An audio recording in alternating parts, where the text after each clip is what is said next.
εκεί. Τι κάνεις εκεί, βρε. Έλα εδώ. Έλα εδώ. Άντε, έλα. Σπαρκί. Κάνω όπως πριν. Έλα εδώ. Έλα εδώ. Άντε. Έλα εδώ. Έλα ρε Σπαρκουλιτά. Τι θα σου φέρω εγώ τώρα. Τι θα σου φέρω εγώ τώρα.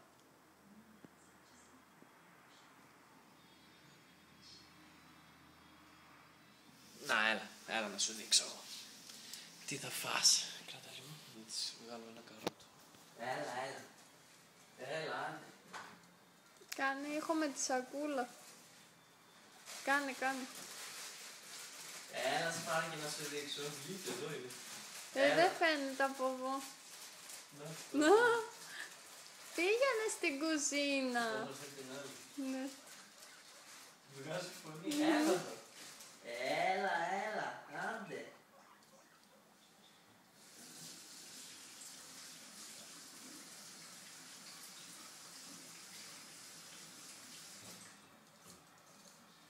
Άντε, έλα. Φώναξε έτεινο. Σπάρκι.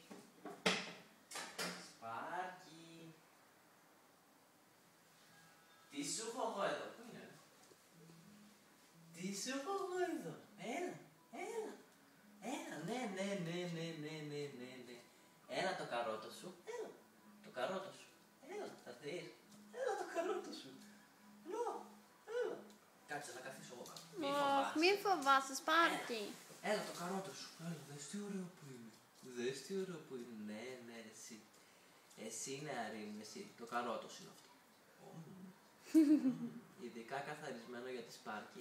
Γιατί έκανε πολύ γυμναστική σήμερα. Βεβαίως. Όσο πιο πολύ θα γυμνάζεσαι, τόσο πιο καρότο θα τρως. Φέτος είναι η χρονιά του γυμνάσματος. Θα Και για τους τρεις μας, έτσι. Θα κοπεί και η Σπάρκι. Θα κοπεί. Για να το φτάνει, γιατί Θα γίνει μεγάλη. μικρή θα γίνει.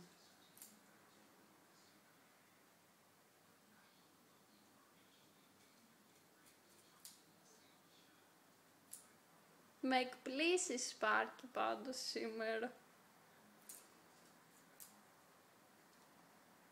Μα από τον καναπέ να έρθει εδώ, επειδή άνοιξα το ψυγείο. Ναι. Όχι, από μόνη της είχε ξεκινήσει. Ναι. Πήγε κάτω από το τραπέζι και μετά πήγες εσύ να της φέρεις το μαρούλι και μόλις σε άκουσε, ήρθε.